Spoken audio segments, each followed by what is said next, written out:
नमस्कार मित्रों, उम्मीद करता हूँ आप सभी अच्छे होंगे। यूपीएससी की इस यात्रा में आप सभी का स्वागत है। जैसा कि जानते हैं, मैं पॉलिटी का एक स्लोट लेके आता हूँ आपके सामने और उसमें पूरा कंपाइल तरीके से, कम्प्रहेंसिव तरीके से हम लोग पढ़ते हैं। चाहे वो प्री का एग्जाम दे रहे हैं और या मेंस का एग्जाम दे रहे हो, तो कमिंग सून में जो 28 मई को चाहे प्री का एग्जाम है, बाकी जो मेंस का एग्जाम होगा, या स्टेट पीएससी में अगर बीपीएससी की तरफ जाएंगे या फिर आप यूपीपीसीएस की तरफ जाएंगे, वहाँ भी ये सीरीज क्या होगी, बहुत इंपॉर्टेंट होगी। तो आइए स्वागत करते हैं आज का इस पॉलिटी की सीरीज में और जानेंगे पॉलिटी को पढ़ना कैसे चाहिए। और साथ में आपके सामने पर डे एक टॉपिक पढ़ाता हूँ जिससे आपको लगे कि हाँ, इस टॉपिक से आने वाले प्रश्न जीवन भर कभी बच के नहीं जाएंगे। ये डेफिनेटली वादा है आपसे ना। तो चलिए मुस्कुराहट से इस यात्रा को प्रारंभ करते हैं। आज का जो टॉपिक है, उस टॉपिक का नाम आप देख के समझ पा रहे होंगे, फंडामेंटल ड्यूटीज। देखिए, इट मीन्स मतलब हमारी जो कर्तव्य हैं, ध्यान रखना, जो हमारे दायित्व हैं, जो हमारे आदर्श चीज़ें हैं, जो हमारे संविधान में निहित हैं, ये स्वतंत्रता के समय एक्सेप्ट की गई थी। अब सबसे पहली जिम्मेदारी बन जाती है कि जब भी आप टॉपिक को पढ़ें तो उसकी पहले फिल्म सी बना लीजिएगा, मुझे इसमें से क्या पढ़ना है। या कोई भी किताब, कोई भी एनसीईआरटी, कोई भी नॉलेज, कोई भी नोट्स, कोई भी, ध्यान रखना, इवन कुछ भी कह लीजिएगा, यूपीएससी के लिए नहीं बना है। यूपीएससी उसमें से क्या चाहता है वो तुम्हें निकालना पड़ेगा, राइट। तो चलें, कोई बोलते कि लक्ष्मीकांत को पढ़ लो, लक्ष्मीकांत सफिशिएंट बुक है कॉन्स्टिट्यूशन की, ना कि वो पॉलिटी की। लेकिन उसमें से हमें क्या निकालना, कैसे निकालना, ये डिपेंड करता है तुम्हारे ऊपर, राइट। तो पहले हम इसकी थोड़ी सी फिल्म बनाते हैं कि हमें इसे कैसे पढ़ना चाहिए। अगर आपको ड्यूटी पढ़ना है, तो यानी कर्तव्य पढ़ना है, तो उस ड्यूटीज के बारे में देखा जाए तो प्रश्नों की जो भूमिका है प्रत्येक वर्ष किसी भी एग्जाम में, या तो वो फैक्ट बेस्ड होती है, तथ्यों के साथ कि कैसे कैसे इंप्लीमेंट हुआ, या फिर वो कंसेप्ट बेस्ड होती है ना। अगर कंसेप्ट मतलब उसका क्लियर होना चाहिए पूरा, या वो एप्लीकेशन बेस्ड होती है, यानी कह सकते हैं कि अवधारणात्मक चीज़ें होती हैं, ध्यान रखना, अनुप्रयोगात्मक चीज़ें होती हैं, ये अवधारणाएं बातें होती हैं, हाँ, अनुप्रयोगात्मक बातें होती हैं। इसके अलावा जो बचेंगी बाकी बातें, वो तत्कालीन स्टैटिक पार्ट को लेके लिंक करके, ध्यान रखना, अजम्पशन वाली बातें हो जाएंगी। तो प्रश्नों का जो स्ट्रक्चर है बेटा, वो 3 से 4 प्रकार का होता है। और यूपीएससी हमेशा, ध्यान रखा, कंसेप्ट और एप्लीकेशन पे प्रश्न पूछता है, फैक्ट पे प्रश्न नहीं पूछता कि स्वर्ण सिंह समिति ने क्या कहा था, इवन कहा जाए कौन से आर्टिकल में है, कौन से भाग में है, कितने ये हैं, सब ये छोटी मोटी बातें हैं। और कभी भी यूपीएससी छोटी मोटी बातें करता नहीं है, राइट। तो हम भी नहीं करेंगे। आइए चर्चा कर लेते हैं इस टॉपिक की पूरी फिल्म के साथ में हम कैसे पढ़ेंगे। सबसे पहले हम लोग ये जानेंगे मौलिक कर्तव्य ड्यूटी होती है, इसका एग्जाम में रोल है या नहीं है। और ये डिपेंड करेगा, आपको दिखाएगा कि जब आप PYQ पढ़ेंगे, वो PYQ मतलब चाहे प्री के पढ़ें चाहे वो मेंस के पढ़ें, वहाँ आपको लग जाएगा पता है कि यहाँ से प्रश्न अगर आते हैं 10 साल के, 5 साल के पेपर को तुम एनालाइज करोगे, तुम्हें लगेगा कि हाँ, ये टॉपिक इंपॉर्टेंट है। इसका कोई प्रमाण पत्र नहीं, कोई व्यक्ति कह रहा है कि बहुत इंपॉर्टेंट है, नहीं, मत सुनिएगा। मैं भी कह रहा हूँ मत सुनिएगा। लेकिन एग्जाम में लास्ट ईयर पेपर को एनालाइज करके देखिएगा कि यदि ये आ रहे हैं तो इम्पोर्टेंट है, नहीं आ रहे हैं तो कोई इम्पोर्टेंट नहीं है। क्योंकि तैयारी करने का 2 चरण होता है, एक तो सिलेबस पे, तो सिलेबस में तो है, लेकिन दूसरा चरण होता है एग्जाम बेस। एग्जाम बेस तैयारी करने का मतलब होता है कि तुम्हें वो तैयारी करनी है जो एग्जाम के लिए इंपॉर्टेंट चीजें हैं, लास्ट टाइम में वो करना होता है। तो इसलिए लास्ट टाइम चल रहा है, इसलिए हम वही पढ़ेंगे जो इंपॉर्टेंट चीजें होती हैं। नंबर 2, यहाँ से हम लोग बात करेंगे इसका मीन्स क्या होता है, मूल कर्तव्य जो होते हैं ये होते क्या है, इनका अर्थ क्या है। तीसरा पॉइंट जानेंगे इसकी नीड क्यों पड़ी, ध्यान रखना, इसके बारे में जानने का प्रयास करेंगे कि इसकी आवश्यकता क्यों पड़ी। साथ में हम लोग जानेंगे मौलिक कर्तव्य के टाइप कितने हैं, ध्यान रखना, इन टाइपों के साथ में उनको किसके डिस्ट्रीब्यूशन में 10, 11, 12 कैसे कैसे डिस्ट्रीब्यूट किया गया है। फिर इसमें ये जानेंगे इसका हिस्टोरिकल बैकग्राउंड क्या है, यानी कह सकते हैं कहाँ से लिया गया, कैसे लिया गया है, क्यों लिया गया है, हिस्टोरिकल बैकग्राउंड क्या है, यानी जो ऐतिहासिक पृष्ठभूमि है वो क्या है, इसके बारे में जानने का प्रयास करेंगे। फिर इसकी इंपोर्टेंस क्या है, क्या इसके महत्व है, ध्यान रखना, इनके बारे में जानने का प्रयास करेंगे कि इसकी इंपोर्टेंस क्या है, ये बारे में जानने का प्रयास करेंगे। इसकी ऑब्जेक्टिव यानी इसकी विशेषता क्या है, जो इसके उद्देश्य हैं वो क्या है, इसके बारे में जानने का प्रयास करेंगे। साथ में हम लोग जानेंगे इसके जो FR है और FD है, इनमें अंतर क्या है, ध्यान रखना। FR FD मतलब, FD मतलब फंडामेंटल ड्यूटीज और FR मतलब, ध्यान रखना, फंडामेंटल राइट्स। इन दोनों में क्या अंतर निकल के आएगा। साथ में हम इसके साथ कंपेरिजन करा देंगे कि जो हमारे पास FD है, ये ड्यूटी है, इसका DPSP के साथ क्या संबंध है, या DPSP से किस प्रकार से ये भिन्न है, इसके बारे में जानने के प्रयास करेंगे।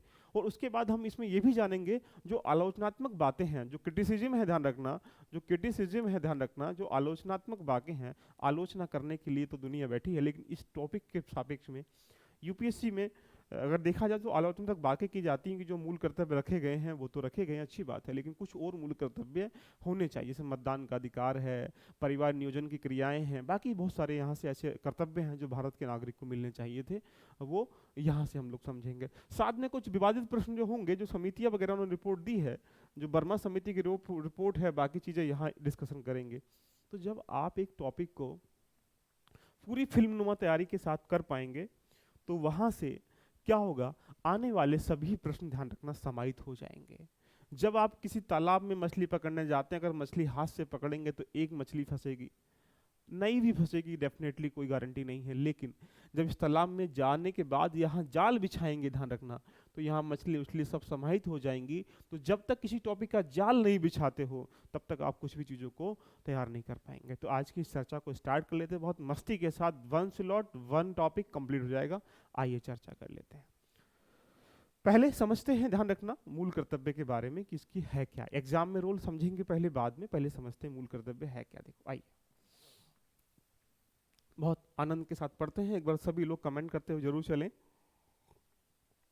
आपको लग रहा है, ध्यान रखना, कि यदि ये जो सीरीज है जब आपके लिए कहीं ना कहीं लाभांकित तरीके से लाभ पहुंचा पा रही है तो जरूर चीज़ों को मेरे साथ कनेक्ट करें मुझसे, आप लोग अपनी बातों को।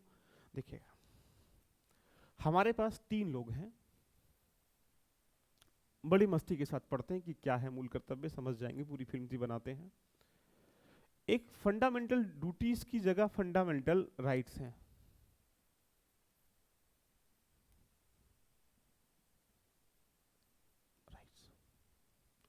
और दूसरा जो है DPSP, direct principle of state policy, जिसको राज्य के तत्व कहते हैं, राज्य के तत्व। इस संविधान की मुख्यतः विशेषताएं हैं। और तीसरा क्या है, ड्यूटीज।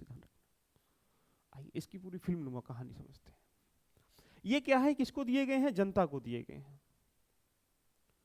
किसके प्रति, कि जब कोई राष्ट्र, जब कोई संस्था, ध्यान रखना, जब कोई स्टेट या जब कोई ग्रुप वगैरह किसी भी व्यक्ति का, किसी भी समाज का, किसी भी वंचित का, किसी भी असहाय का किसी भी तरीके से शोषण करेगा या कोई समस्या उसके अधिकार को छीनेगा, उसके राइट को छीनेगा, तो ये व्यक्ति, ध्यान रखना, अपने अधिकारों की रक्षा करने के लिए डायरेक्टली, ध्यान रखना, क्या कर सकता है, कोर्ट में जा सकता है।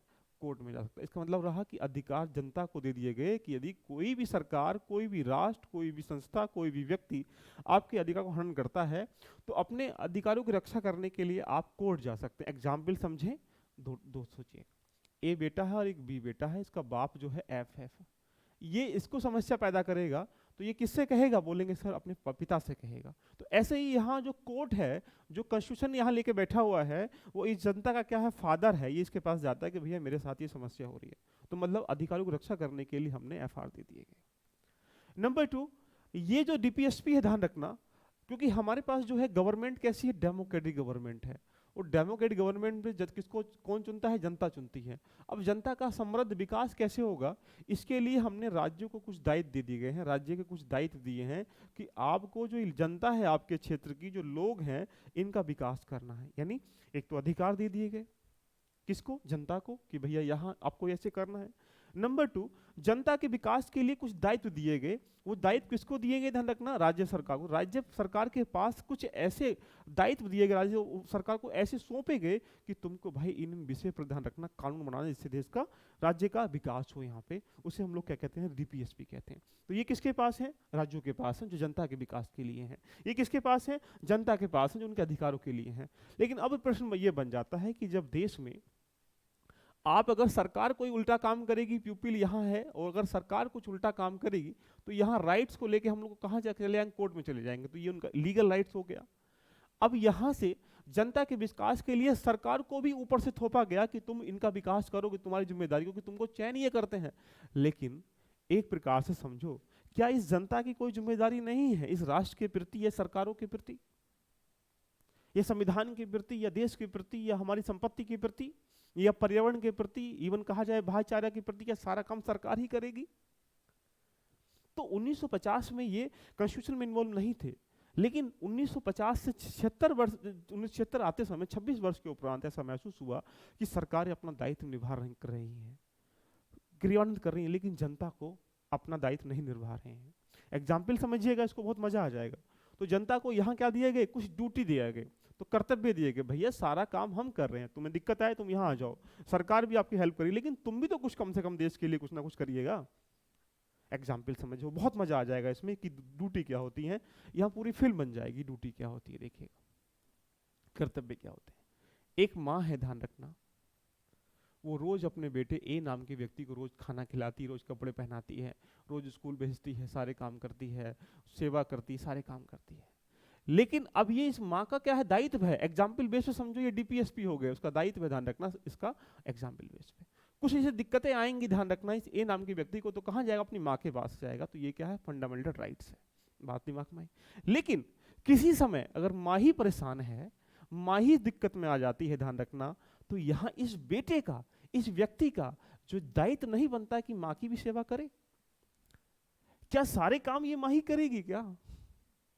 सोचो, इमेजिन करिए, फिल्म को बनाओ, बड़ा मजा आ जाएगा, पूरी कहानी बन जाएगी। लोग ये कहते हैं कि भैया ड्यूटी को ऐसे पढ़ना पड़िए, भाड़ में जाए उनका पढ़ाने का तरीका। भाई हम बताते हैं कैसे। देखो, अब ये इस बेटे का भी दायित्व है ध्यान रखना, अपनी माँ के प्रति सहज रहे, समय समय पर उसकी सेवा करे, उसके दायित्व को निर्वहन करे। तो जैसे इस माँ के दायित्व हैं, ऐसे ही इस बेटे के भी दायित्व हैं। और जब जो बेटे के दायित्व हैं, जो जनता के दायित्व हैं, सरकार के प्रति, राष्ट्र के प्रति ध्यान रखना, उन दायित्वों को हम लोगों ने क्या कह दिया, फंडामेंटल ड्यूटीज कह दिया। बात समझ में आए कि ड्यूटीज क्या है, कि जनता के द्वारा देश के लिए, राष्ट्र के लिए, पर्यावरण के लिए, संविधान के लिए, जो हमारे एंथोनियम, जो एंथम है हमारे, जितने भी राष्ट्र है, ध्वज हैं, इन सब के लिए, भाईचारे के लिए, संस्कृति के लिए, इन सब के लिए जो जनता अपने माध्यम से करेगी ध्यान रखना, उसे हम लोग कहते हैं फंडामेंटल ड्यूटीज कहते हैं। अब ये इस बेटे का दायित्व है कि करे या ना करे। इस सरकार ने तो बता दिया, माँ ने तो कह दिया कि भाई तू मेरा बेटा है, तू मेरा बेटा है, लेकिन बेटे के ऊपर दायित्व है कि करे ना करे। तो ये थोपे नहीं गए हैं, ये बताए गए हैं, लेकिन अब इसके ऊपर डिपेंड है करे या ना करे, ध्यान रखना। अब इसके लिए ये माँ किसी से शिकायत करेगी, ध्यान रखना, भैया नहीं करेगी, मेरा ही तो बेटा है ना। तो सरकार भी शिकायत नहीं करेगी, भैया मेरी ही तो जनता है। तो यहाँ ये जो कर्तव्य हैं, ये स्वेच्छा से किए जाते हैं, अपनी इच्छा से किए जाते हैं। अब इसके लिए तुम किसी कोर्ट में जाओगे, बोलेंगे सर नहीं जाएंगे, पूरी फिल्म बनाइएगा। तो ये इम्पॉसिबल कह सकते हैं एक प्रकार से, कि इम्पोज नहीं किए गए, बताए गए हैं, जनता स्वतः इच्छा से करे। एग्जाम्पल समझिएगा, अभी कोरोना आया था, इस कोरोना में बहुत सारे लोगों का, जब सरकारें लगातार विफल हो रही थी ध्यान रखना, तो सेवा करने का दायित्व किन्होंने लिया, ध्यान रखना, जनता ने लिया। आपने सोनू सूद को देखा होगा, बहुत सारे यहाँ समाज सेवी को देखा होगा, तो रास्तों में जब लोग निकलते जा रहे हैं तो लोगों ने टेंट लगा के पानी पिलाया, खाना खिलाया, व्यवस्था करी पहुँचाने की। ये क्या है, जनता का दायित्व है ध्यान रखना, कि यहाँ राष्ट्र के लिए कहीं ना कहीं सेवा के भाव से, भाईचारे के भाव से क्या करे, दायित्व निर्वहन करे।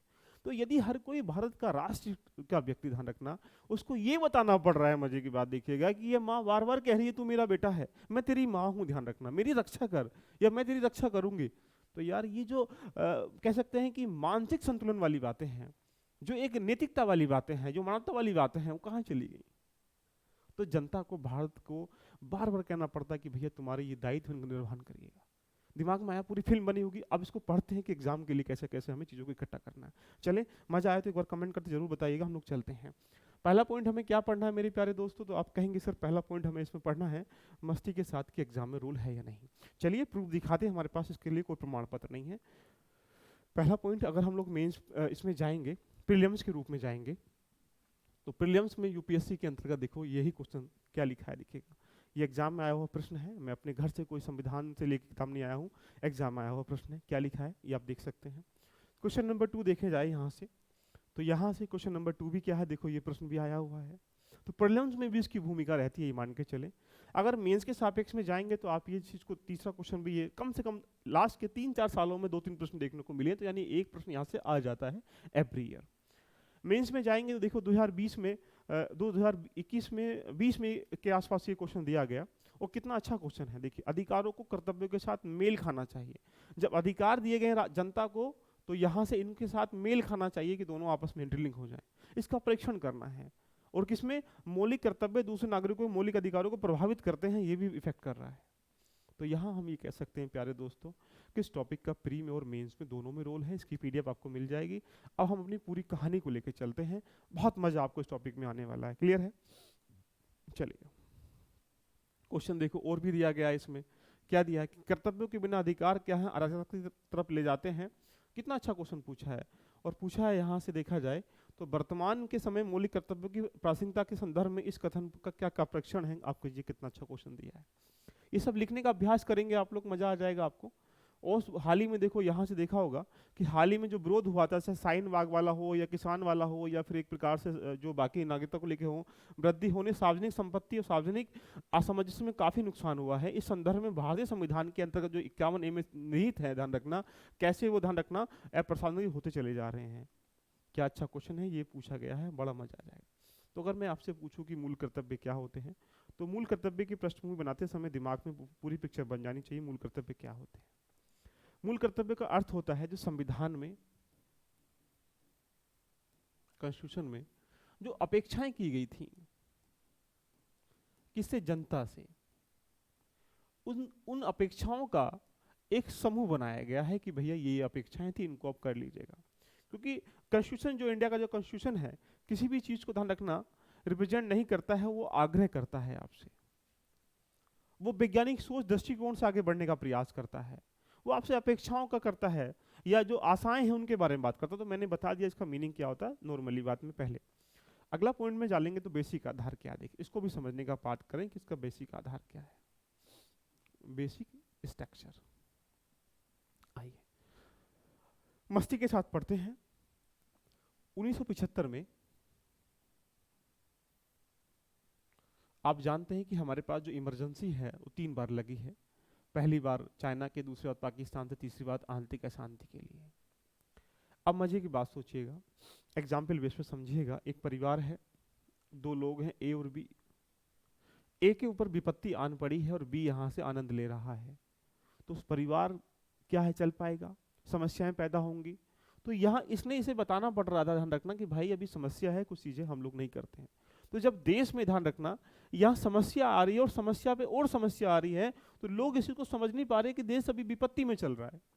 और ये बताने के लिए उनको फिर क्या करना पड़ा कि एक कॉन्स्टिट्यूशन में अमेंडमेंट करना पड़ा कि भाई तुम्हारे ये ड्यूटी है, तुम भी कुछ करो, ध्यान रखिए।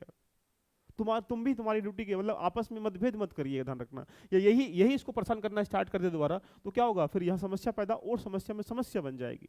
तो यहाँ जनता को जब यही नहीं पता था कि हमें निर्वहन कैसे करना है, तो उसको बताने के लिए कर्तव्य को स्टैब्लिश किया गया।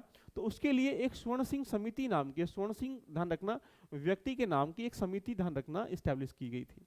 और इसे सुझाव माना गया था कि जनता को किस तरीके से बताया जाए कि लोग अपने कर्तव्य को, अपने दायित्व को, ध्यान रखना, कहीं ना कहीं उनसे अवेयर हो जाएं, जागरूक हो जाएं। तो वहाँ, जैसा कि आप जानते हैं, 1971 में कांग्रेस की यहाँ पे सरकार थी, तो उसने आपातकाल के दौरान सब चीज़ें किया।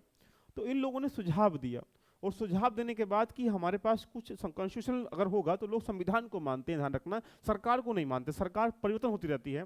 तो उसने 8 सुझाव दिए कि भैया यहाँ पे 8 ऐसे कर्तव्य को निहित किया जाए, ध्यान रखना, जिससे लोग अपने कर्तव्य के प्रति जागरूक हो जाएं। लेकिन यहाँ लास्ट में जाके हम लोगों ने क्या किया, 42 अमेंडमेंट किया, और उस अमेंडमेंट में, ध्यान रखना, हम लोगों ने यहाँ पे 10 मौलिक कर्तव्य को, 10 एफडी को, ध्यान रखना, 1976 में एड ऑन कर दिया। इसीलिए 1900 जो है फैक्चुअल बातें हैं ये, इसको हम लोग मिनी कॉन्स्टिट्यूशन के नाम से भी जानते हैं, क्योंकि यहाँ इसको मिनी छोटा संविधान के नाम से भी जानते हैं। तो यहाँ एक पॉइंट ये बन जाता है कि इसका जो सुझाव है किसने दिया, स्वर्ण सिंह समिति व्यक्ति के नाम ने दिया, जिसने 1977 में 75 में इसकी रिपोर्ट को पेश करके 76 में 10 को। लेकिन बाद में क्या करा, यहाँ से एक और एफआर को जोड़ दिया गया, जो शिक्षा का अधिकार दिया गया। ध्यान रखना कि भैया शिक्षा के बारे में देखेंगे तो शिक्षा क्या है, डीपीएसपी का पार्ट भी है, आर्टिकल 45 के अंतर्गत शिक्षा 21 में अधिकार भी है, और शिक्षा यहाँ पे ड्यूटी भी है। ध्यान रखना, सरकारें अगर हेल्प कर रही हैं, राज्य सरकार हेल्प कर रही है, लेकिन हर किसी माँ बाप का भी ये ध्यान रखना अधिकार होता है कि अपने बच्चे को कहीं ना कहीं पढ़ाने की तरफ अग्रसर करे, या पढ़ाने का उनका दायित्व है वो पढ़ाए, ध्यान रखना। तो यहाँ एक और जोड़ के यहाँ पे कितने हो चुके हैं, 11 हो चुके हैं। तो यानी अब वर्तमान में जो मूल कर्तव्य है हमारे पास कितना है, 11 है। थोड़ी सी इसकी कहानी बनाने का प्रयास करिएगा। चलें, यहाँ से हमने थोड़ी सी बेसिक चीज़ें पढ़ ली हैं, आगे हम लोग बात कर लेते हैं कि यहाँ से 11 मूल कर्तव्य कौन कौन से, इनके बारे में डिस्कशन करेंगे और फिर चीज़ों को आगे लेके चलेंगे। मूल कर्तव्य को नंबर 2 पॉइंट में बात कर लेते हैं, कितने भागों में बांटा गया है, बात कर लेते हैं। 3 भागों में इसको बांटा गया है। पहला भाग कौन सा है, यहाँ से कह सकते हैं राजनीतिक, या एक प्रकार से कह सकते हैं नैतिक व्यवस्था में बांटा गया है। नैतिक व्यवस्था ये होती जो सभी को करनी है। राजनीतिक व्यवस्था, जो राजनीतिक चीजें जैसे संविधान की रक्षा करना है, राष्ट्र की रक्षा करना है, राजनीतिक व्यवस्था में बांटा गया है। और तीसरा पॉइंट जो बचता है, ध्यान रखना, उसको हम लोग बोलते हैं विशेष, या ध्यान रखना जो सभी को करना है, जैसे पर्यावरण है, विशेष व्यवस्था में बांटा गया है, जिसको हम लोग नागरिक व्यवस्था के नाम से भी जानते हैं। तो यानी 3 पार्ट में हमारे कर्तव्य को डिफाइन किया गया है। अब इस मूल कर्तव्य में क्या क्या समाहित है, ध्यान रखना, उसको 3 से 4 वर्डों में इकट्ठा करने का प्रयास करें। पहला पॉइंट क्या है, जितने भी राष्ट्रीय आंदोलन में प्रत्येकों के प्रति जो सम्मान हुआ था उसको प्रो के रखना है, ये जनता का दायित्व है। नंबर 2, राष्ट्र की एकता और अखंडता के प्रति ध्यान रखना, सहज रहना है। हम एक हैं, भारत एक है, 1950 से भारत क्या एक है, उसको तोड़ना नहीं है। एकता एक मानवीय क्रिया है, ध्यान रखना, ये मानसिक क्रिया है, भारत को एक मानना है, ध्यान रखना। उसका अखंडता मतलब हमें अधिकार नहीं, ज्योग्राफिकल क्रिया है, इसको भौगोलिक क्रिया है, इसको अलग अलग नहीं बांटना है, तो यानी इसको भी समाहित किया गया है। तीसरा, समाज के प्रति ध्यान रखना, समाज के प्रति एक प्रकार जैसे बंधुत्व की भावना लेके आनी है, भाईचारे की भावना लेके आनी है, उन्नति के विकास को लेके आना है, सामूहिक वैज्ञानिक दृष्टिकोण रखना है। ये सारे क्या है, समाज के प्रति क्या है, एक मैसेज देते हैं। व्यक्तित्व विकास के लिए हो गया है। तीसरा, अभिभावक एवं पर्यावरण के प्रति, अभिभावकों को भी ये दायित्व दिया गया है कि जब हमारे देश में राइट भी आ गया, यहाँ पे डीपीएसपी भी आगे, ध्यान रखना, तो भाई तुम्हारा भी दायित्व है कि अपने बच्चे को पढ़ाइए। जब एक बच्चे पढ़ाने की सरकार ने अधिकार दे रखा है कि भाई सबके बच्चे पढ़ेंगे, 6 से 14 साल तक के बच्चे फ्री पढ़ेंगे, तो भाई तुम्हारा भी तो अधिकार है, घर में से निकाल के उन्हें यहाँ तक भेजो। ये सरकार ही तुम्हारे घर में से निकालने के लिए आएगी, भैया लाओ तुम्हारा बच्चा कितने साल का होगा, हमको दे दो, इसको हम पढ़ाएंगे। ये ड्यूटी एक व्यक्ति की भी, नागरिक की बन जाती है। तो यहाँ से अभिभावक के साथ साथ जो पर्यावरण दिखेगा, अब एक बात सोचिएगा, पर्यावरण का मतलब ये नहीं कि सरकार ही पेड़ लगाएगी, तुमको भी क्या करना है, संरक्षण के लिए पेड़ लगाना है, तुमको भी सुविधा के लिए, क्योंकि वो श्वसन क्रिया है, वो मानवीय क्रिया है, उसका सरकार से कोई लेना देना नहीं है। सरकार क्या कर सकती है, आपकी सहायता कर सकती है, तो आपका ही दायित्व बनता है कि पर्यावरण के प्रति सहज रहे। तो यानी एक प्रकार से जो थीम है, जो क्लासिफिकेशन है हम लोगों ने इसका ड्यूटीज का, इसको 5-6 भागों में बांट सकते हैं, जिसका मूल आधार 3 भागों में आ सकता है, नैतिक और राजनीतिक और विशेष के रूप में। Clear? It mean moral and political and civil. चले यहाँ तक पूरी कहानी आप समझे होंगे। आगे चलते हैं कि क्या इसके ध्यान रखना विशेषताएं हैं। अब विशेषताओं के बारे में मुख्यतः 2-3 बातें याद दिमाग में रखिएगा। विशेषताएं मतलब वो होती हैं जो ऑब्जेक्टिव क्या, उसका उद्देश्य क्या, उसका मोशन क्या था, या उसका मिशन क्या था लाने का, इसके पर्पस क्या। देखो समझो, पहला पॉइंट क्या है, वे भारतीय नागरिक जो उनके समाज साथी नागरिक और राष्ट्र के प्रति उनके कर्तव्य की याद दिलाते हैं। मतलब कर्तव्यों को बार बार नागरिक को बताना पड़ रहा है कि जिस तरीके से हमारा समाज बना हुआ था, नागरिक या राष्ट्र के प्रति अपनी जो संवेदना है वो आपको इस तरीके से बनानी है। यानी एक माँ है, यहाँ से मदर है, और उसका बेटा सन है, इस सन को बताना पड़ रहा है मैं तेरी माँ हूँ, तुझे मेरे लिए इस तरीके से सम्मान करना है, मैंने तुझे पैदा किया है, ध्यान रखना। तो ये उसको याद दिलाता है बार बार, इसका उद्देश्य ये था। नंबर 2, वे नागरिक और राष्ट्र विरोधी असामाजिक गतिविधियों के प्रति आग्रह करते हैं। ऐसी गतिविधि जो राष्ट्र को कहीं ना कहीं प्रभावित करती हैं, जैसे लड़ाई है, दंगे हैं, विरोध है, या और प्रकार से जो घटनाएं होती रहती हैं, धार्मिक घटनाएं होती हैं, सामाजिक घटनाएं होती हैं, राजनीतिक घटनाएं होती रहती हैं, उनके कहीं ना कहीं प्रति आग्रह करती हैं, भैया ऐसा मत करिएगा, हमारा देश एक है, ध्यान रखना। ये इसकी विशेषता है। तीसरा पॉइंट क्या है, वे नागरिकों को प्रेरित करती है, उनसे अनुशासन और प्रतिबद्धता की भावना को बढ़ा देती है। मतलब उनको सचेत करती है कि भैया तुमको ये नहीं करना है और ये करने से क्या दिक्कतें आएंगी। उनको एक प्रकार से कह सकते हैं कि एक इंस्पायर करती हैं, एक प्रकार से इंस्पायर मतलब जागरूक करती हैं कि भैया एक अब ये माँ जागरूक कैसे करेगी, देखिएगा ऐसे करेगी ना कि भाई एक फला आदमी का लड़का जो था कितना अच्छा है, अपने बेटे को जागरूक कर रही। ऐसे ही सरकारें जो ड्यूटी है यही प्रति नागरिक को जागरूक करती हैं कि भाई तुम्हारा राष्ट्र है, इसको बचा के रखिएगा, तुम्हारी धरोहर है, इसको बचा के रखिएगा, भाईचारा रखिएगा। तो ये इसको प्रेरित करती है। और तीसरा चौथा पॉइंट बनता है, जो कानून की संवैधानिक वैधता है उसकी जांच करने में, निर्धारण करने में ध्यान रखना, कहीं ना कहीं जो जुडिशरी है, जो अदालत है, उसकी सहायता करती है। कुछ मुख्य बातें, 4 से 5 बातें आपके दिमाग में हो जानी चाहिए। अगर मैं यही कहूँ कि इसकी अगर नॉर्मली वे में लिखेंगे विशेषता के बारे में, तो अनुशासन का पाठ पढ़ाती हैं, कहीं राष्ट्र के प्रति प्रतिबद्धता की तरफ कन्वर्ट करती हैं, अदालतों की जो हमारी जुडिशरी उसकी सहायता करती हैं, समाज में अनुशासन के साथ साथ सामाजिक क्रियाओं को उन्नति करने में विकास करती हैं। कुछ मूलभूत बातें इस तरीके से हम लोग डिनोट कर सकते हैं। चलें एक बार सभी लोग प्यार से बताते रहे चलें सर, बाकी में सर मजा आ रहा है सेशन में, आप जितना मजा दे देंगे तो मजा आ जाएगा। देखिए अब यहाँ से हम लोग पढ़ते हैं कि हमारे पास जो 11 कर्तव्य हैं कौन कौन से हैं, उसके बाद फिर हम लोग आगे लेके चलेंगे। क्लियर? No doubt? किसी को कोई दिक्कत तो नहीं? किसी को बेटा एक बार कमेंट करके जरूर बताते रहें कि कैसा चल रहा है सेशन, और फिर मजा आ जाएगा। किसको दिए गए ये भी पढ़ेंगे। पहला कर्तव्य क्या हमारे देश में, देखिएगा भारत के प्रत्येक नागरिक का कर्तव्य होगा किसका पालन करे, संविधान का पालन करे। जो उसके आदर्श हैं, जो उसकी संस्थाएं हैं, जो राष्ट्रीय ध्वज है, जो राष्ट्रीय गान है, उनका आदर करे। इसका मतलब आप समझिएगा कि एक कर्तव्य में जनता को ये बताया गया कि भैया ये तुम्हारा संविधान है, किसी जाति, किसी धर्म, किसी मजहब, किसी व्यक्ति, किसी इंडिविजुअल, किसी व्यक्ति का संविधान नहीं है, सभी का संविधान है, इसको सभी को आदर करना है। जो राष्ट्रीय ध्वज है, राष्ट्रीय प्रतीक है, राष्ट्रीय चिन्ह है, जो हमारी संस्थाएं हैं, उनको सबको सम्मान करना है। ये डिफाइन किया गया पहले वाले कर्तव्य में। क्या लोग जागरूक नहीं थे? थे, लेकिन उनको पता नहीं था करना कैसे है। नंबर 2 पॉइंट यहाँ से आ जाती है, जो स्वतंत्रता के लिए जो हमारे राष्ट्रीय संघर्ष है, ध्यान रखना, जो हमारे महान आदर्श हैं उनको बनाए रखना है, संस्कृति को बनाए रखना है। जैसे आपने देखा होगा हमारे देश में लगभग 8 धर्मों के लोग रहते हैं, और 100 से अधिक नृत्य शैलियाँ की जाती हैं, और 1600 से अधिक भाषाएं बोली जाती हैं। उसके बावजूद भी जब हमारे आज़ादी की तरफ कन्वर्ट हुए तो क्या हुआ, हमारे देश में प्रत्येक व्यक्ति ने, ध्यान रखना, बढ़ चढ़ के भाग लिया कि भाई हमारा देश एक है। जैसे आपने देखा होगा हाल ही में जब पाकिस्तान से कुछ हुआ, सर्जिकल स्ट्राइक हुई, तो दुनिया के हर किसी बच्चे के जहन में, ध्यान रखना, कितनी एनर्जी आ गई थी, भाई उड़ा के फेंक देंगे। एक बार अगर भारत सरकार ये बोल दे कि सारे लोग, जनता जाइएगा, पाकिस्तान को उठा के ले आइएगा, अगर हमारी पॉलिटिकल जो इंटरनेशनल चीज़ें होती हैं, बाउंड्री होती है, वो नहीं होती, तो अगर इंडिया का कोई व्यक्ति अगर ये कह दे, हमारा जो जो व्यक्ति है, जो हमारा शासक है, वो बोल दे कि भैया पाकिस्तान को उठा के लेके आना है, सारी जनता, ध्यान रखने के एक बच्चा पहुंच जाएगा। क्यों? क्योंकि हमारे आदर्श हैं, वो एकता का अभाव है। हमें भारत की जो समृद्धि है, जो संस्कृति है, उसको बनाए रखना है, वही ध्यान रखना यहाँ आदर्श थे हमारे।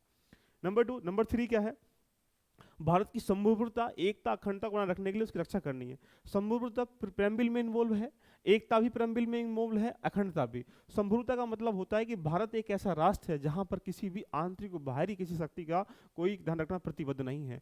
अपने बाहर के डिसीजन लेने में, अंदर के डिसीजन लेने में स्वतंत्र है। यानी जैसे एक घर होता है, उस घर में अंदर वाले कमरे में कौन सा पेंट होगा, ये मालिक जो है स्वतंत्र है, कुछ भी कराए। तो ऐसे ही भारत क्या स्वतंत्र है, कैसे डिसीजन लेगा। आपने देखा 370 2 मिनट में हटा दिया, कोई फर्क नहीं पड़ा, भाई हमारी मर्जी, हम कुछ भी करें अपने घर के अंदर भाई।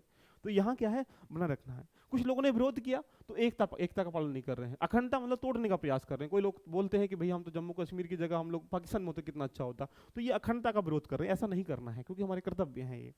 उसके बाद यहाँ 4 नंबर, देश की रक्षा करने के लिए, ऐसा करने के लिए बुलाए जाने पर राष्ट्र सेवा के प्रदान करना है। आप देखो देश सेवा के लिए जब हमारा कारगिल का युद्ध हुआ, बहुत सारे सैनिक, बहुत सारे गांव के व्यक्ति थे, वो ऐसे ही गए थे ना आग्रह करने पर। तो हमेशा राष्ट्र के प्रति समर्पित करने के लिए, ध्यान रखना, सेवा के लिए रहना है। अब सेवा का मतलब यही नहीं होना है कि तुमको जाके वहां पे बॉर्डर पे युद्ध करना है। सेवा का मतलब होता है कि आंतरिक क्रियाओं में भी कहीं ना कहीं समस्या पैदा होगी तो आप कहीं ना कहीं सेवा करेंगे। जैसे कोरोना कार्यकाल आया तो लोगों ने क्या किया, सबको रिलीफ फंड में पैसा डोनेट किया, नहीं किया, बताइएगा। लोगों ने क्या किया, सेवाएं करने के लिए यहाँ पे ट्रांसपोर्ट की व्यवस्था की, लोगों को बचाने के लिए खाने की व्यवस्था करी, पानी की व्यवस्था की, सुरक्षा की व्यवस्था की, रहने की व्यवस्था करी। तो ये भी क्या एक प्रकार की सेवा है। इसके लिए आपको हमेशा तैयार रहना है, ध्यान रखना है, ये कर्तव्य है। अगला 5वां पॉइंट है बेटा, जो धार्मिक, भाषाई और क्षेत्रीय जो हमारी, ध्यान रखना, जो भाईचारा है, भावना को बढ़ाना है। महिलाओं की गरिमा के अपमानजनक प्रथाओं का त्याग करना है। जो महिलाओं के प्रति प्रथाएं हैं जो कहीं ना कहीं हमको डिसबैलेंस करती हैं, उनको ध्यान रखना, उनका त्याग करना, और धार्मिक भाषाओं को, या इन सब चीज़ों को ध्यान रखना, संस्कृति को बनाए रहना है इन नॉर्मली वे में। 6वां पॉइंट क्या है इसमें कर्तव्य में, हमारी मिली जुली संस्कृति, समृद्ध विरासत को महत्व देना, संरक्षण देना। जो हमारा एक बार ताजमहल है, ध्यान रखना, हिंदू भी जाता है, मुस्लिम भी जाता है, तो एक संरक्षण दे रखा है हमने, विरासत को महत्व दे रखा है हमने। लाल किला है, ध्यान रखना, लाल किले पे हिंदू भी जाता है, मुस्लिम भी जाता है, ध्यान रखना। या अजमेर में दरगाह शरीफ पे हिंदू मुस्लिम भी जाता है, ध्यान रखना। तो ऐसे ही राम मंदिर पे हिंदू भी जाएगा, मुस्लिम भी जाएगा। तो ये क्या संस्कृति बनी रहेगी हमारी, आपस में भाईचारा बना रहेगा। और भाईचारा बने रहने से क्या होती है, एकता बनी रहती है, और जहाँ एकता है वो सब विजयी है, ध्यान रखना।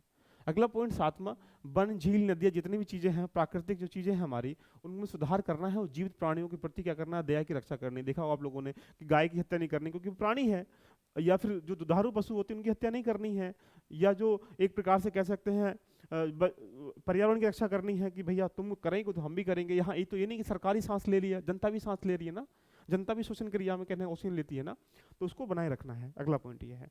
8वां, वैज्ञानिक सोच से, मानवतावादी सोच से सुधार की भावना में विकसित होना है। यानी एक प्रकार से हम लोग जो मूलभूत प्रथाएं थी हमारी, जो धार्मिक प्रथाएं थी, सामाजिक प्रथाएं थी, राजनीतिक प्रथाएं थी, उन सबको त्याग करते हुए हमें वैज्ञानिक दृष्टिकोण समझना है कि देश का विकास कैसे होगा, घर का विकास कैसे होगा। हम उलझे रहेंगे आरती करने में, हम उलझे रहेंगे राम मंदिर की नींव निर्माण करने में, हम उलझे रहेंगे किसी मंदिर की या किसी दरगाह की या एक प्रकार से किसी और रूप में उलझे हुए में, क्या देश का विकास कर पाएंगे। विकास किसे कहते हैं, विकास उसको कहते हैं, इकोनॉमिकल डेवलपमेंट को हम लोग विकास कहते हैं, ना कि हम धार्मिक विकास को विकास कहते हैं। हम लोगों ने क्या कर रखा है, धार्मिक विकास पे ध्यान दे रखा है कि भैया राम मंदिर बन गया, वो बल्ले बल्ले हो गई हमारी। इससे क्या हो रहा है भाई, रोटी भोजन मिलेगा आपको नहीं, वो तो देना पड़ेगा और दान देना पड़ेगा। ये कोई मंदिर मस्जिद बन जाए तो क्या उससे कुछ होगा क्या। वो एक धार्मिक नीतियां हैं, क्रियाएं, हमको छोड़ना नहीं है। उनके साथ साथ हमें आर्थिक समृद्धि को बिल्ड करना है। तो यहाँ डिपेंड करता है कि आपको यहाँ पे डेवलप करना है वैज्ञानिक सोच से, उन प्रथाओं को यहाँ इन्वॉल्व नहीं करना है, ध्यान रखना। क्लियर है यहाँ तक, आगे चल लेते हैं, बड़ा मजा आ रहा होगा मुझे उम्मीद है। नंबर 9, सार्वजनिक संपत्ति की रक्षा करनी, हिंसा को दूर करना है। मतलब यदि आप सोचिएगा आज के समय में भारत का व्यक्ति का दायित्व है, अगर सरकार कुछ काम करती है तो जनता क्या करती है, विरोध करना स्टार्ट कर लेती है। और विरोध का पहला कदम होता है कहीं ना कहीं संपत्ति को नुकसान पहुंचाना। वो नहीं पहुंचाना है, वो आपकी संपत्ति है। जैसे देखो आप लोगों ने कभी कभी रेलवे का ट्रैक को रोक के रेलवे को जला देते हैं, ट्रैक फाड़ देते हैं, ये कर देते हैं, वो कर देते हैं। वो क्या है, कहीं ना कहीं हमारी ही संपत्ति है। सरकार के पास पैसा कहाँ से जाता है, सरकार के पास जनता से जाता है। और जनता यहाँ टैक्स पे करती है, सरकार उस टैक्स को इकट्ठा करके, ध्यान रखना, जनता की योजनाओं में क्या करती है, लॉन्च करती है। तुम्हारा ही पैसा है, तुम ही उसको मिसयूज कर रहे हो, तो ये नहीं करना है, एक आपका कर्तव्य है, ध्यान रखना। तो विरोध करने का तरीका भी, ध्यान रखना, अलग होना चाहिए और हिंसा को दूर रहना है, हिंसा नहीं करनी है। गांधी जी भी तुमने देखा होगा, पहले हिंसात्मक थे, बाद में लास्ट में, पहले क्या थे, नॉर्मल थे, बाद में हिंसा के माध्यम लड़ाई लड़ी। लेकिन ऐसा नहीं करना है। 10वां क्या है, व्यक्तिगत और सामूहिक गतिविधियों के सभी क्षेत्रों में ताकि प्रयास करना है, यानी उन्नति की भावना लेके चलनी है। उन्नति का मतलब है कि हर किसी का विकास होना चाहिए, डेवलपमेंट होना चाहिए, ध्यान रखना देश का। तो डेवलपमेंट होने से क्या होगा, देश का विकास होगा। और लास्ट पॉइंट 11 जो बचता है, बड़ी इंपॉर्टेंट है, इसको 86वां अमेंडमेंट से जोड़ा गया था 2002 में, ध्यान रखना। याद रख, कभी पूछ लेता है कि 11वां कौन सा, तो यही 11वां है। इसमें ये कहा गया है कि भैया सरकार ये कह रही है हम पढ़ाएंगे आपको, स्कूल खोल दिया हमने आपके लिए, तुम्हारे लिए 6 से लेकर 14 साल तक के बच्चों सबकी निःशुल्क व्यवस्था कर दी हमने, लेकिन इन घर में से निकाले छोटे मोटे लल्लो मुन्नों को सबको यहाँ भेजो, ये तुम्हारा दायित्व है, तुम्हारी ड्यूटी है, ध्यान रखना है। तो तुम्हारी भी ड्यूटी बनती है कि शिक्षा के लिए, ध्यान रखना, अभिभावक या पेरेंट्स जो हैं अपने बच्चों को स्कूल के गेट तक भेजें। तो ऐसा करने से क्या होगा, हम इस चीज़ों को समझ पाएंगे। क्लियर यहाँ तक, नो डाउट। तो 11 के 11 हमने समझे कि क्या क्या है इसमें। अब इस चीज़ों को आराम से टैकल हम लोग करेंगे, आपको मजा आ जाएगा। अब बात करते हैं क्या इसके महत्व हैं, ध्यान रखना। इसके बारे में जानने का प्रयास करने से पहले हम अंतर जान लेते हैं डीपीएसपी में और एफडी में। डीपीएसपी और ये एफडी, इससे समझने से पहले 2 पॉइंट समझो। ये किसको दिए गए हैं, राज्य को दिए गए हैं। क्या, DPSP, direct principle of state policy. ये किसको दिए गए हैं, तो बोलेंगे सर नागरिक को दिए गए हैं, ध्यान रखना। फंडामेंटल ड्यूटीज राज्य को दिए गए हैं, किसके प्रति, जनता के प्रति। ये जनता को, नागरिक को दिए गए हैं किसके प्रति, सरकार के या देश के, या ध्यान रखना एक प्रकार राष्ट्र के प्रति, ध्यान रखना। अब एक सरकार जनता के प्रति कैसी क्रियान्वित कर रही है, उसके लिए तुम कोर्ट जा सकते हो, नहीं जा सकते हो भैया। अब एक नागरिक यहाँ राष्ट्र के प्रति तो प्रतिबद्ध है, लेकिन उसकी मर्जी है कब होगा, कैसे होगा, किस तरीके से होगा, वो इसकी इच्छा है। तो यहाँ ये नागरिकों की इच्छा होती है और यहाँ राष्ट्र में, यहाँ पे राज्य की इच्छा होती है डीपीएसपी में। अब समझिएगा बड़े लॉजिकल पैटर्न से। कोई व्यक्ति ये कहने लगे भैया ये फला नाम का व्यक्ति है, ये राष्ट्र का विरोध कर रहा है, तो उसके लिए तुम क्या यहाँ पे जा सकते हो, कोर्ट में नहीं जा सकते हो। या ये कहने लगो कि भैया मेरी भाईचारे की भावना से, ध्यान रखना, ये मेरी भाईचारा मतलब ये मेरी सहायता नहीं कर रहा। मान लो ए नाम का व्यक्ति है और ये बी है, और ये बी जाके बोले ए से भैया मेरी सहायता कर, और ये कह रहा मैं तो नहीं करूंगा भाई, मैं तो नहीं कर रहा, ये सब भावना वाली बात है, मेरा बस की तो नहीं दे रहा सहायता करना। अब ये व्यक्ति जाए सुप्रीम कोर्ट में, भैया वो मेरा सहायता नहीं कर रहा, मतलब इन्हें 10,000 रुपये मांग लिए, इसे ध्यान रखना, और बोल रहा है कि भैया दे दे सहायता कर ले। उसने कहा भैया मेरे पास नहीं दूंगा, मेरे पास है लेकिन तुझे नहीं दूंगा। लेकिन अब ये बोल ले जाके सुप्रीम कोर्ट में, भैया 10,000 रुपये मैंने मांगे थे, ए नाम के व्यक्ति से उसने दिया नहीं, तो जा सकते हैं, बोलेंगे सर नहीं जा सकते हैं। तो यहाँ एक समस्या पैदा है। आइए अंतर को समझते हैं, बड़ा मजा आपको आ जाएगा।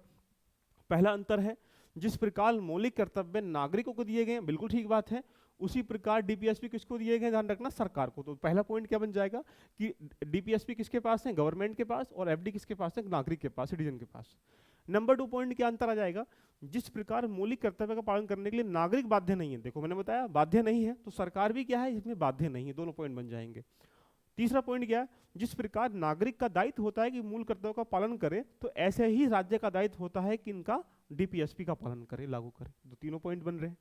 एंड चौथा पॉइंट क्या है, जिस प्रकार डीपीएसपी लागू करने के लिए न्यायालय की सहायता नहीं ली जा सकती, डीपीएसपी लागू करने के लिए न्यायालय की सहायता, हेल्प नहीं ले सकते, ऐसे ही एफडी को लागू करने के लिए न्यायालय की सहायता नहीं ले सकते। दोनों पॉइंट क्लियर है। पांचवा पॉइंट, जिस प्रकार मौलिक कर्तव्य नागरिक के प्रेरणा स्रोत है, मतलब मौलिक कर्तव्य हमारे पास क्या प्रेरणा स्रोत है, तुम्हें ये करना है, उसी प्रकार जो डीपीएसपी है राज्यों के क्या है प्रेरणा स्रोत हैं कि इसके अकॉर्डिंग काम करना है। कितना अच्छा अंतर मैंने आपको डिफाइन करके दे दिया। देखो, तो अगर आपसे तुमसे पूछे कि what the difference of DPSP and FD, you can say I think 4 और 5 पॉइंट लिख दीजिएगा, आप आराम से दिमाग में चल पाएंगे। या ऐसे लिखा जाए कभी भी कि राज्य के तत्व और मूल कर्तव्यों में मुख्यतः तुलनात्मक अध्ययन करते हुए चर्चा करें, तो आप इसको लिखेंगे तो बड़ा मजा सा आ जाएगा, पूरी पिक्चर इसमें बन जाएगी। बताओ, कमेंट करके बताओ समझ आ रहा नहीं आ रहा।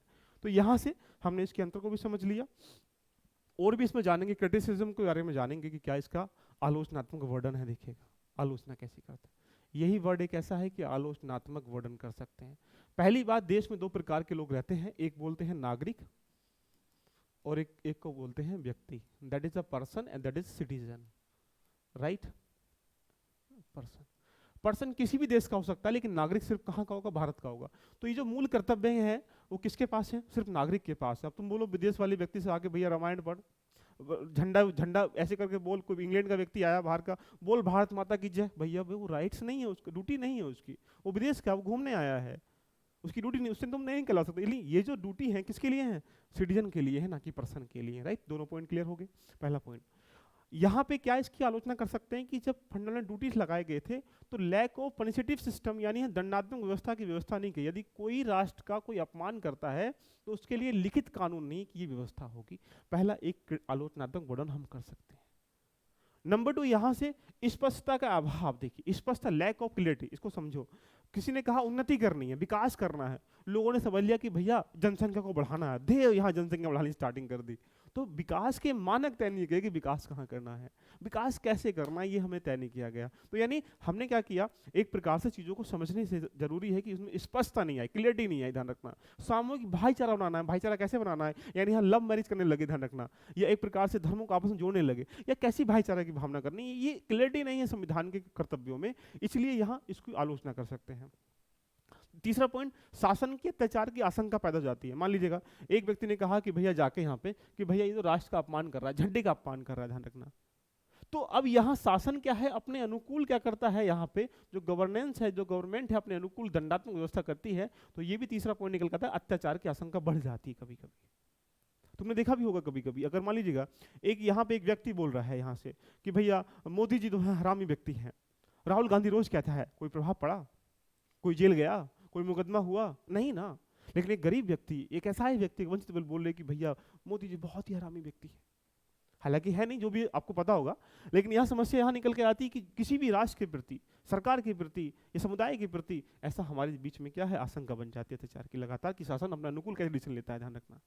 तो अब अगला पॉइंट है, कर्तव्य का दोहराव किया गया है। जो डुप्लीकेशन है जो हमारे पास लगातार, उनको रिप्रेजेंटेशन किया है, सामूहिक बता। देखिए उन्नति मतलब सभी मिलके होती है, उसमें भाईचारा जोड़ दिया, फिर बंधुत्व जोड़ दिया, फिर एकता जोड़ दिया। तो ये क्या किया, ड्यूटीज का रिप्रेजेंटेशन कह सकते हैं कि हमें दोहराव किया है।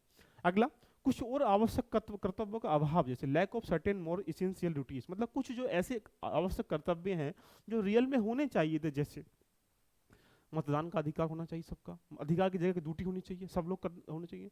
आज भी देश भी 70 वर्ष के बाद लगभग यहाँ पे 70% से अधिक पोलिंग नहीं करा पा रहा है। आप सोचो 70% से अधिक पोलिंग नहीं कराने की वजह क्या है, कि लोग अपने दायित्व को समझते नहीं है अभी भी।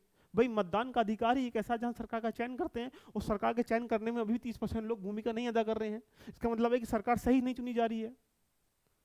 बात दिमाग में आ रही, हो सकता है कि 70% में 50% वो लोग हों जिनको ये नहीं पता सरकार चुनते कैसे हैं, बचे कितने 20, अगर ये जुड़ जाएंगे तो कहानी क्या हो जाएगी, इक्वल पे आ जाएगी। तो कहानी के दिमाग में आपको समझना पड़ेगा लॉजिकल पैटर्न से, कुछ ऐसे कर्तव्य और होने चाहिए थे हमारे लिए जो हम उनका निर्वहन करते। जैसे परिवार नियोजन है, बार बार बोलना पड़ रहा है भैया बच्चे कम पैदा करो, तुम्हारा कर्तव्य नहीं है बच्चे कम पैदा करो। एक घर में 10 बच्चे होंगे तो कैसे पालन पोषण करोगे भाई, जिम्मेदारी सरकार की है। तुमको बताएगी सरकार आके भैया कितने बच्चे पैदा करने, तुम्हारी जिम्मेदारी नहीं है, ध्यान रखना कितना मजा लेना, तुमको कितना नहीं लेना है। तो ये जो चीजें हैं ध्यान रखना, यहाँ इंटरलिंक करती हैं। अगला पॉइंट 6 पॉइंट, कुछ लोगों का मत है कि मौलिक अधिकार अगर मान लीजिएगा ये जनता को दिए गए हैं तो जनता के माध्यम से यहाँ दिए जाते, तो ये कहीं ना कहीं मौलिक अधिकारों के साथ इसमें जोड़ना चाहिए था कुछ। ये भी एक क्या है, इसकी आलोचना कर सकते हैं। तो इट मीन्स मतलब हमने कुछ पॉइंटों में आलोचनात्मक वर्णन भी हम लोगों ने कर लिया। बताओ मजा आया, टॉपिक के साथ नहीं आया? और भी इसमें हम लोग समझने का प्रयास कर लेते हैं और फिर हम लोग आगे लेके चलते हैं। क्या इसका महत्व है, ध्यान रखना, इसके बारे में थोड़ा सा पॉइंट समझने का प्रयास करें। 4-5 पॉइंट लिख सकते हैं। महत्व मतलब क्यों आवश्यक है, क्योंकि राष्ट्रीय भावना होती है, जो हमारी फीलिंग होती है, ध्यान रखना। इंडिया के लोग फीलिंग से बड़ा खेलते हैं, जो फीलिंग पे आ जाओ, ध्यान रखना। जैसे फीलिंग का मतलब है, एग्जाम्पल बेस पे समझिएगा, ध्यान रखना। बहुत जब हम किसी से प्रेम करते हैं, जब किसी से लव करते हैं, तो लव करने के बाद हम लोग क्या होते हैं, फीलिंग जुड़ जाती है, और फीलिंग मतलब भावना जुड़ जाती है। तो उसमें जो नकारात्मकता है वो सब पता नहीं कहीं विलुप्त हो जाती है, और जब द्वेष करते हैं तो वो नकारात्मक एकदम से आ जाती है। तो ऐसे ही जब हमारी भावना जुड़ जाती है, ध्यान रखना, तो भावना से देश में क्या होता है, कहीं ना कहीं विकास की तरफ अग्रसर हो जाते हैं।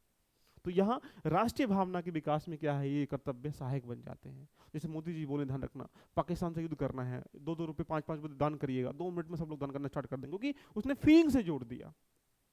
या देश में ध्यान रखना, कुछ इंप्लीमेंट करना, मान लो अभी यहाँ पे कोई केरल में, कर्नाटक में कहीं भी जाके ध्यान रखना, कोई विमान दुरुस्त हो जाए, कोई आपदा विपदा, कोई समस्या आ जाए, तो वहाँ पे लोग एकदम से करना स्टार्ट कर लें, क्योंकि वो फीलिंग से जुड़ जाते हैं। तो फीलिंग जुड़ना ही बहुत जरूरी चीज़ है, इसलिए सहायक है फीलिंग में। नंबर 2, अनुशासन और प्रतिबद्धता को बढ़ावा देते हैं। एक प्रकार से अगर मान लीजिएगा एक घर परिवार है, ये फादर है, ये सन है, अगर इस बेटे के ध्यान रखना कुछ कर्तव्य नहीं होंगे इस पिता के प्रति, तो अनुशासन क्या होगा, इसका भी ठीक नहीं होगा। अगर इसके बेहतर कर्तव्य होंगे, इसके भी कर्तव्य होंगे, तो देश का जो शासन है ध्यान रखना वो क्रमबद्ध तरीके चलता रहेगा। अगला, राष्ट्र और समाज विरोधी भावनाएं, ध्यान रखना राष्ट्र और समाज विरोधी भावनाएं गतिविधियों को चेतावनी देने में सहायक होते हैं। भारतीय संस्कृति के अनुरूप कहीं ना कहीं कार्य करते हैं। कर्तव्यों के विमुख से बचाव नहीं कर सकते, ध्यान रखना जो कर्तव्य है हर किसी व्यक्ति की ड्यूटी उसे करना चाहिए। तो आज के सेशन को दोस्तों यहीं स्टॉप कर लेते हैं, मिलते हैं नई यात्रा में, नई टॉपिक के साथ, नए स्लॉट के साथ। कैसी लग रही है आपको इस यात्रा? अगर अब हम यहाँ से समझें, ध्यान रखना क्वेश्चन अगर हम लोग देखें इसके सापेक्ष में, तो सारी कहानी आपकी फिल्म बन चुकी होगी, और जब हमने फिल्म बनाई है तो आपके दिमाग में पूरी फिल्म क्या होता है, क्या इसका अर्थ होता है, क्यों इसकी आवश्यकता पड़ी, क्या इसकी टाइप होते हैं, क्या इसके हिस्टोरिकल बैकग्राउंड है, क्रिटिसिज्म कैसे कर सकते हैं, क्या इसका उद्देश्य है, क्या इसका इम्पोर्टेंस है, क्या इसका FD में अंतर है, इसको भी हम लोग पढ़ लेंगे। तो जरूर कमेंट करके बताइएगा। अब यहाँ प्रीलिम्स में जब प्रश्न आता है, ध्यान रखना, तो उसको देखो कैसे आराम से टैकल कर पाएंगे, क्योंकि हमने पूरी कहानी को पढ़ लिया है। क्वेश्चन क्या दिया है ध्यान रखना, यहाँ से इसके बारे में भी समझने का प्रयास कर लेते हैं और मजा सा आपको आ जाएगा। Question number 1, question number 2, question number 3, ये 3-4 क्वेश्चन मैं आपके सामने लेके आया हूँ। क्या है देखिए, 42वें अमेंडमेंट में क्या किया गया, बोल रहा है यहाँ से, पहला पॉइंट बोला है कि मौलिक कर्तव्य के इसमें क्षेत्र के शामिल संविधान में किए गए हैं, बिल्कुल सही बात है। इस अमेंडमेंट में ध्यान रखना 10 मौलिक कर्तव्य जोड़े गए थे, बिल्कुल सही बात है। 11 शेड्यूल में 11 फंडामेंटल ड्यूटीज जो है, ध्यान रखना 86-42 में, बिल्कुल सही बात है। आपसे क्या पूछ रहा है, कोड जो है करेक्ट है, तीनों ही आंसर इसके सही है।